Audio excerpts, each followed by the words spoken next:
به نظر من زمستون که میشه هر شب باید این دسر رو بخوری. آخه مگه لطیفتر و مهربونتر از فرنی هم داریم؟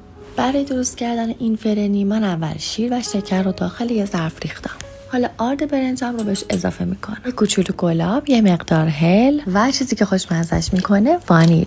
من وانیلم رو از فروشگاه اینترنتی سام شاپ خرید کردم. این فروشگاه هر چیزی که شما نیاز داشته باشید با ارزون ترین قیمت خیلی سریع به دستتون میرسونه. تمام محصولات خارجی خوراکی و غیر خوراکی.